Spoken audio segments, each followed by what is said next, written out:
I once wore like makeup to a funeral. We listen and we don't We judge. listen and we don't judge. I don't dress for the male gaze. Then there was this girl who just came and hit me. Like, you can't be best friends without like being mean friends. I'm obsessed with my hair just falling the right way.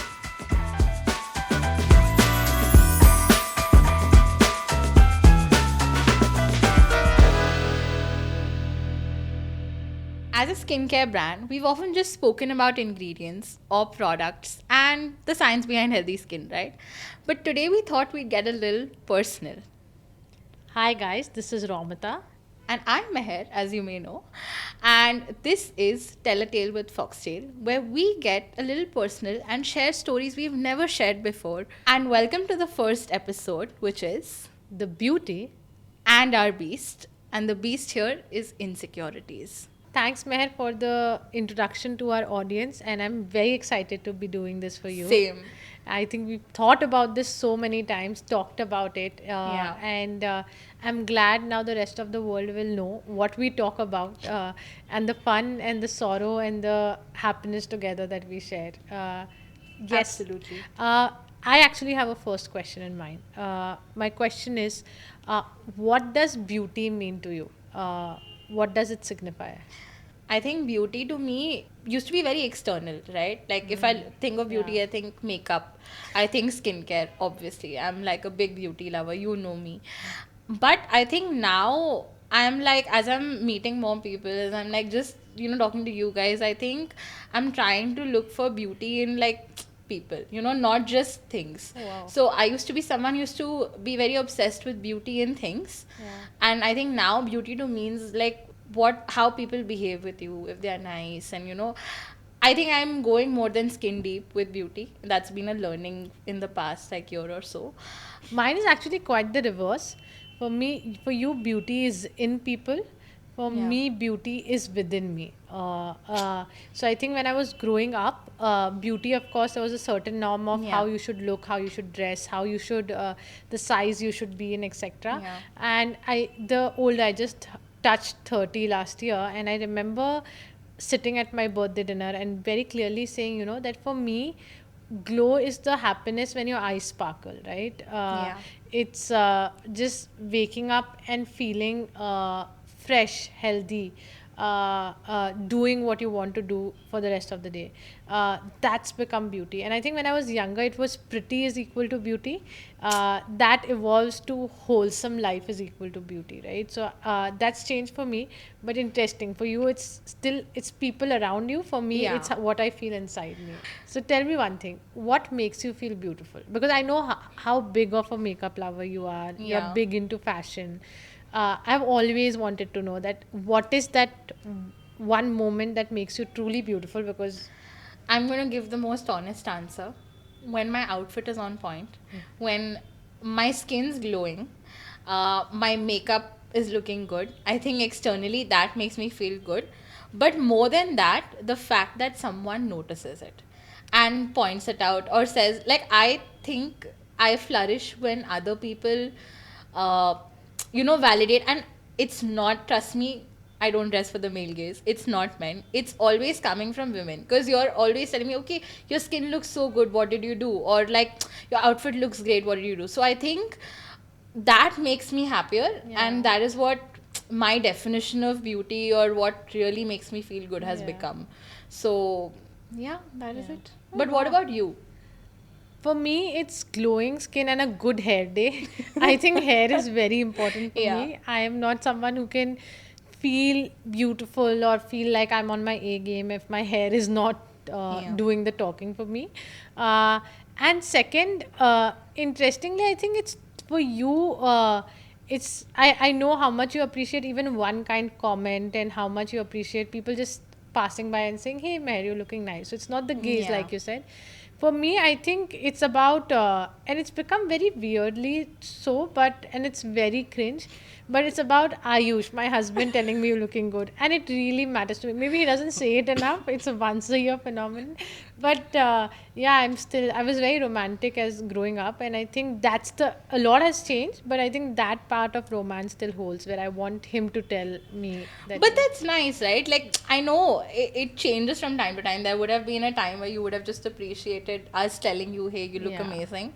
And now it's like you also want to be appreciated by your partner, who's someone you spend a lot of time with. I don't spend a lot of time with him, so I think that's why I value his viewpoint. But it's like, whom are you Yeah. dressing for, right? What you're saying, right? Beauty, they say that there are serotonin boosters in your day. Yeah. Beauty and, like, just in general, feeling good is my serotonin booster. I think I derive it from like That's how for me for his glowing skin. So I had Yeah. major pigmentation issues when I was growing up as a kid. I've never had acne, etc., but I've had major discoloration.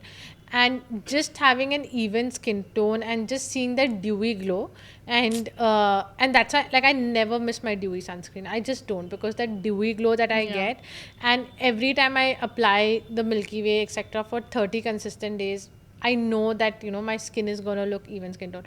So it's almost, I have such habit formation, because I think they're also my biggest insecurities as such, right? Which is Yeah. the discolored, different colors, skin on my face, etc. So I think that dewy glow, even skin tone, is something that makes me feel like, hey, it's a good day. I'm not Yeah. stressed. I'm happy.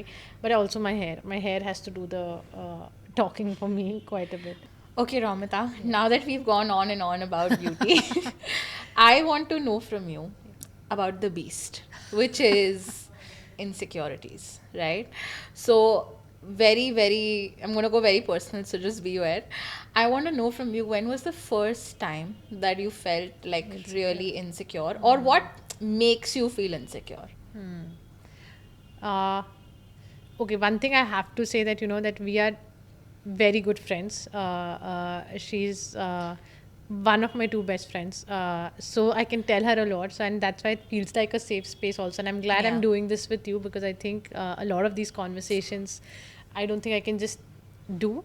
But I'll tell you, when I, as a child, I don't think I went to a convent school, but I was this fat, like, I was this big child. I was 92 kgs when I was 16 years old, and I was a nerdy child also. Like, I used to study and I used to eat, and I was very happy. So I was a happy kid, like, and I didn't understand. And the household I grew up in, it was never called out for, oh, she studies too much. It was always, I was celebrated, right? Like, I was do well in school, and it was okay. And my celebration was eating chole bhature and eating a chocolate cake from Cafe Coffee Day, because that's the only cafe in the city that I grew up in at that time.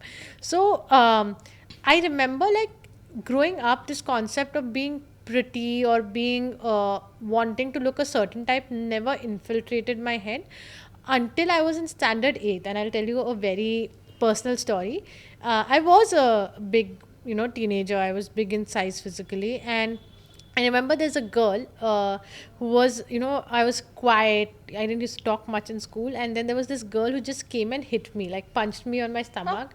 And then she said that, and then she said something very funny. She's like, and in a good way. It was not in a yeah. She just said, I wanted to see the depth of your stomach, okay? And then she said, can I take a picture with you, because I have to show my mother. Nothing is meaner than Yeah, kids. I have to show my mother that there's someone who's fatter than me in school.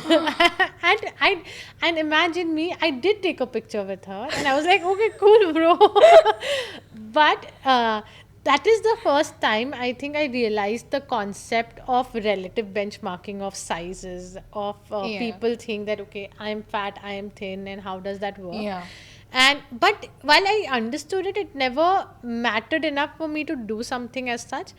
But then I remember standard 10. This happened in standard 8, standard 10. So, there are iron wala.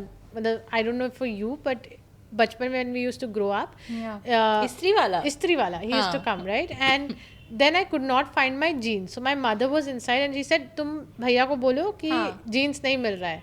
So I said, भैया मेरा jeans नहीं मिल रहा है. And he said that आपका कमर इतना बड़ा है, आपका jeans लेके क्या करूँगा मैं?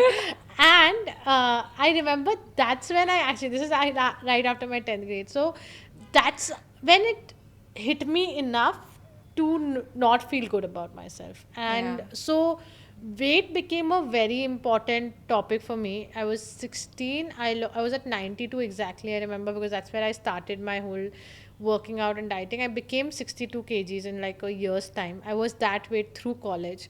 A little up and down, but more or less. But I had reached a point very soon after 16 where if you even go and meet my friends, they'll tell you like I would measure my rice and eat. I would measure my roti and sabzi and eat. At the same time, I was anal about working out every day. So I don't think it was a bad lifestyle. I think the reasons to do it were a lot more insecurity driven. Yeah. And the reverse happened when I started Foxtale. As stress built up, as like, because it used to consume also a lot. It wasn't my natural state to eat in such measured quantities, or Yeah. because and that's when now I can tell you that when things, the foundation of something is not right, it will never last forever. So the moment life became more stressful with work, and as the business started building, and there's less time, I stopped working out. I stopped eating food in measurement. I again Yeah. gained that weight back. But the good thing is that now I have a lot of people, including my own mother, telling me, you don't look like a skincare company CEO. You are like just this. But I'm okay with it, because Yeah. I'm like, that I'm not trying to say that it's a good thing. I know there's a lot of discipline I need to bring back in myself, and I liked being fit.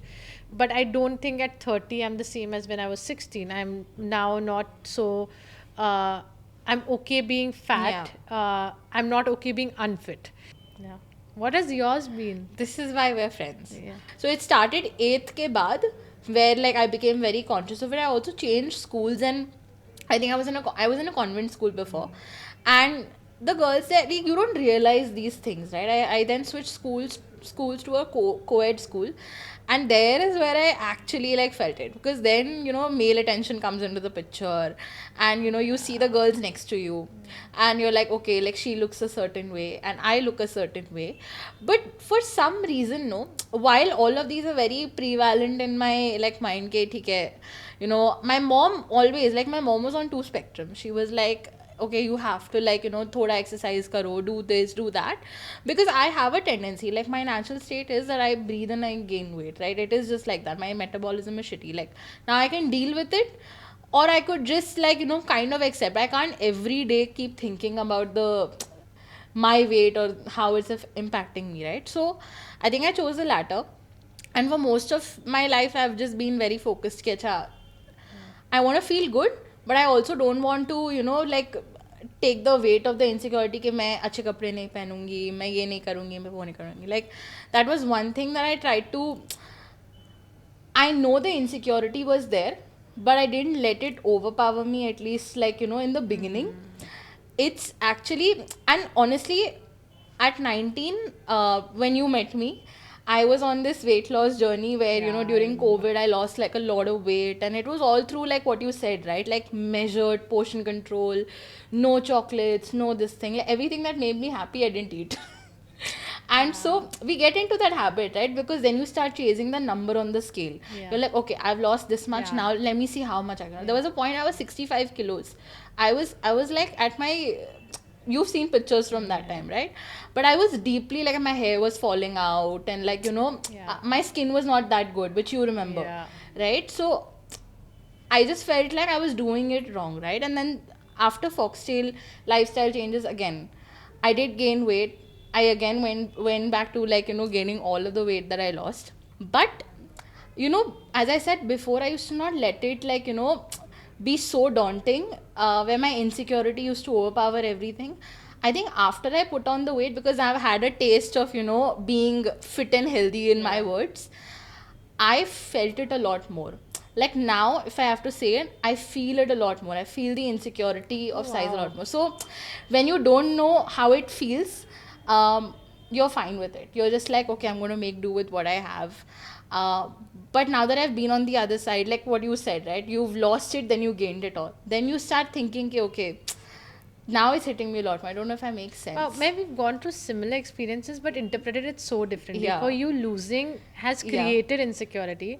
For me, losing it and gaining it back has been my journey of not having an insecurity about it. So it's like the same experiences, but Yeah. very different. But it could also, like, see, like, I'm very young. So for me, I want to get to a space where I become healthy. I start taking myself a lot more But you know, seriously. one thing I'll tell, and I feel that for a lot of your generation that has grown up in Yeah. social media, I feel like for me, my weight as an insecurity is only to do with the clothes I wear. It's Yeah. only to will I express myself enough with clothes. If Yeah. I'm thin and if I feel good about myself, Yeah. I'm a lot more experimental with clothes and how what I wear, etc. But I'll tell you one thing that I was blessed that way because I didn't grow in a social media age. I grew up, like you said, it was just my family's influence on me. And even in school, like other than that one girl, I was always known for my studies. I was always known for other things, Yeah. being a debate, being head girl, etc., etc., etc. Yeah. So I've been so okay with my personality, and to that extent, that generation was celebrated so much for your accomplishments at school and other Yeah. things, that your sense of self is just driven by your own successes and failures. Yeah. I feel like your generation, when I meet, because you guys have grown up in the social media Yeah. world, I think your sense of self is as much driven by personal successes and failures as by perception and as by how the world can perceive it. So for Yeah. me, somehow that quotient is not there. So a lot of times you and I talk, and you are like, "Oh, Yeah. I don't feel comfortable being on Bumble right now at this." Yeah. And to me, it never existed. Like Yeah. I can be like this and go and give the best pitch of my life. I feel, and I can be thin and still go and do it. But that's because of the difference in growing. I had no place to post pictures when I Yeah. was growing up. I downloaded Facebook when I was in class 10. So I think it's the social Completely media agree. change. But I'll also tell you my, like, how you said that there was this one instance, right? So, I actually started blogging on social media as a plus sized Oh, thing, nice. right? So I used to post whatever outfits I wore. That was the age where, plus size models were really taking off, like Ashley Graham, and, like, I'm just naming a few that I actually know. And so my mom was like, you wear such nice clothes. And, I used to always, people used to ask me, okay, what are you wearing? Like, what lipstick are you wearing? Where did you get this outfit from? Because it used to be difficult to find clothes your size. It was a thing, right? What you said about Yeah. restrictive sizing, right? So I used to always love wearing clothes. And so I just thought I'll blog it. So my social media journey actually started ulta. Like, it started with me wanting to showcase and tell people, okay, hey, It's okay. this is where I got this outfit from. And that's how I grew my initial, like, 1,500 followers or whatever, like, chotu, like, community.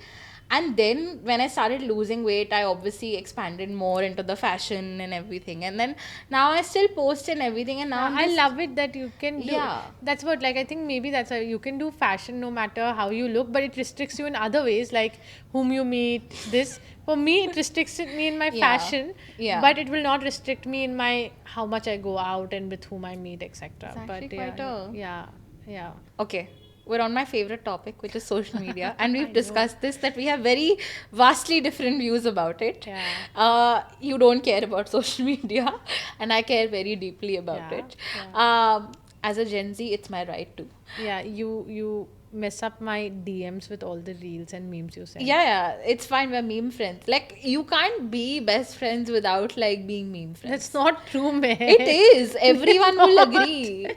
Everyone. Okay, guys, just comment if you feel like you can't be best friends without being mean friends. Coming back to what I Yeah. was going to ask you, social media. I think I want to understand from you.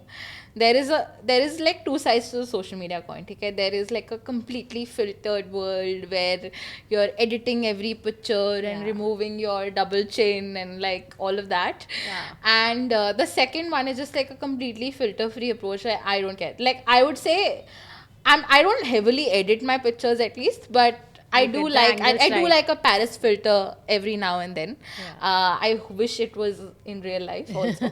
But you are someone who doesn't care no matter what picture I post of you, no matter what angle, you will not bother me. Yeah. Like, what are your views on that whole thing? Like, perception of beauty and insecurities via social media. It's very simple. Like, I'm on social media, because it's just to know what's happening in people's life, but those people are not people who I care about honestly very deeply, or I'm investing time and energy, right? So it's like friends you knew in school, and probably if not for social media you would Yeah. not even like So more as be like in a touch. update. Yeah, and everyone's filtered like, so Yeah. if you post something about me to a world that I am not connected with, it doesn't matter.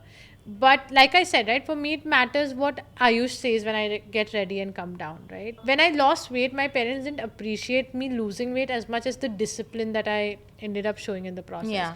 So I think a lot of my growing up has been more focused on the values that drive people. So like, are you hardworking enough? Are you focused on your work enough? Are you so I don't want to say I don't care about validation. I just care about a very different kind of validation. So social media doesn't work for you that way. Because Like, you social don't media is care about, not the yeah. people whose validation I'm seeking. My validation comes from my parents and my partner and you guys, and now the Foxtale team. If I disappoint you guys, it impacts me. Yeah. It doesn't matter to me what the rest of the world feels. So I think two things different. I care about validation, but I care about a very different kind of validation. Beauty is not something that I feel validated about. I care about it because it's more internal. How I want my skin to look, how I want to feel healthy. But it's the one is that I care about validation, but I care about validation on my work more. Yeah. One second, to me, social media is something I'm very detached with. These are not the people where even if they hate me, it matters to me. It doesn't Yeah. matter to me. Even if they love me, it doesn't matter to me. It's someone behind a screen, so it's not. Yeah, it's faceless for me, right? To that extent. So that's why I don't care, because it's not the world I care about. That world of social media, those people, I think we are just there to know about Yeah. what's happening in each other's life, and not really to figure out who is looking how. At least I'm not there for that reason. So that's the reason I don't. And I know you do, because you make me click pictures and all these different angles. So, So- not in a validation way, but Yeah. aesthetic way. Like, it has Yeah. to be the right So aesthetic. I'm all about, I don't think I'm on social media for validation. I would tell you that for now. There are better places to find validation. I'm telling you that. I feel, but I don't know about others. I just feel like right now most of the girls I know about or I talk to who are my age are there for the aesthetics and B, to know what's happening. It's like our daily newspaper. Like, most of our generation doesn't need read the newspaper. We know what's happening in the world through digital stories and Yeah, digital stuff, yeah, right? yeah. So it's that to be updated on, like, I don't even think friends or circle ka life. It's more the about world. celebrities and, oh my god, what is Kylie Jenner doing today? I know it doesn't really impact. So it's like a very like different kind of a mindset. We want to know.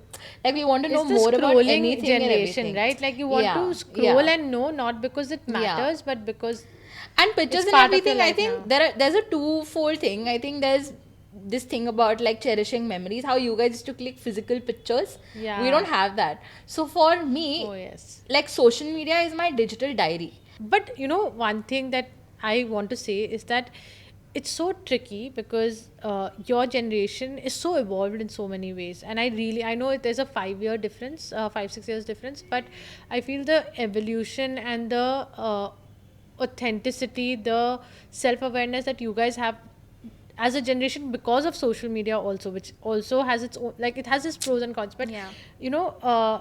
is where it is very important for us to also maneuver it in such a way that we don't amplify any existing insecurities Yeah. that people have, but at the same time make sure that the right information is reaching you. Because we are getting influenced by brands, by people, by like you can influence me, so can like a beauty brand that's posting about something, right? Exactly. Yeah. And I think that way, I believe that a lot of content creators today, and I talk about not just Foxtale as a brand, but a lot of global brands also, I think Yeah.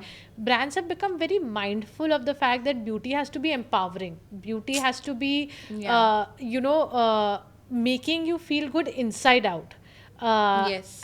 And the only way to do it is like, skin being healthy is not to solve for it, targeted solutions, create products that actually create a difference, Yeah. versus everything just being about being pretty. But it's Yeah. also about clear skin, glowing skin, hydrated skin, working with dull skin, working with Yeah. dark patches, etc. So I think your generation has More also about providing solutions rather than just pinpointing insecurities, which a lot of Exactly. which we've grown up seeing, right? But I think Yeah. that's all of us to that extent have to thank your generation, because I think Yeah. your generation has brought about that mindfulness in us as brands. Yeah.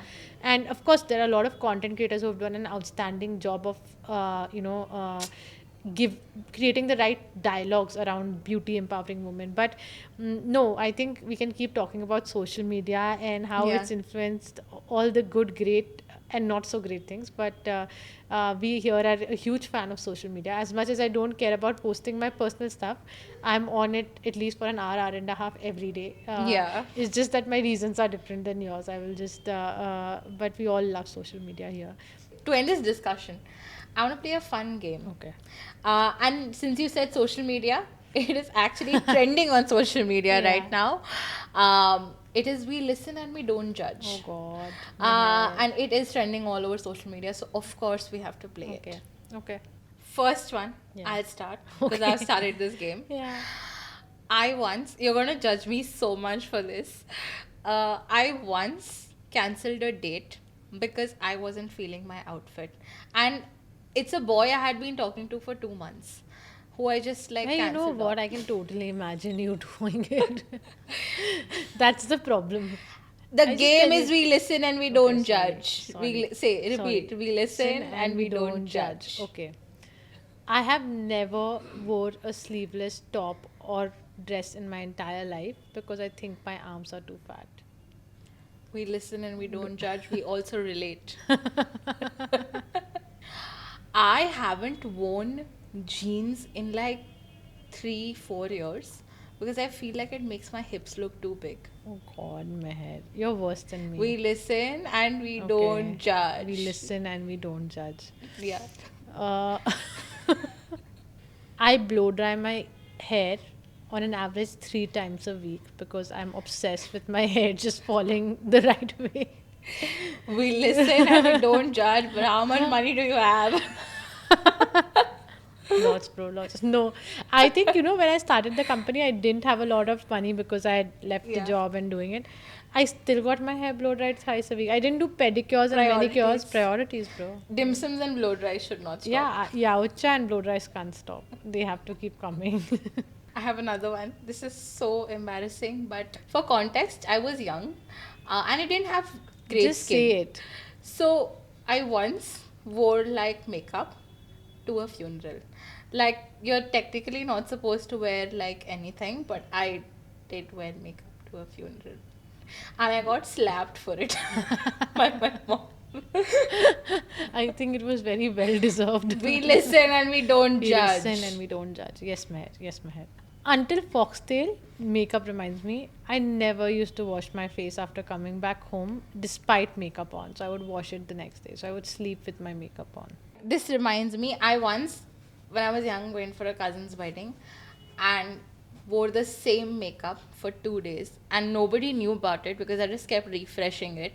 But imagine how disgusting. But we listen and we don't judge.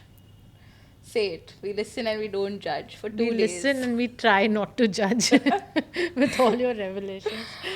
But Okay. Yes. I think इससे ज़्यादा if we talk, then we'll just all be here because there are too many embarrassing things. Yeah. But Guys, I hope you guys give us a chance to get our stories to you guys.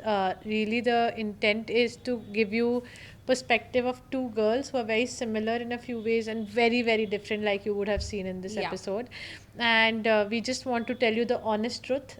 We want to tell you to you through our stories, through our experiences, and share some of our opinions, which can be very controversial at times. So hopefully you guys will listen in to us. Hopefully you will and give you the won't love. judge us. Oh yes. Okay, guys, I think Romita said everything. The only thing I'd say is I want to know in the comment section, what do you find beautiful, or what is the thing that you find beauty in, and what is your beast, like insecurities, right?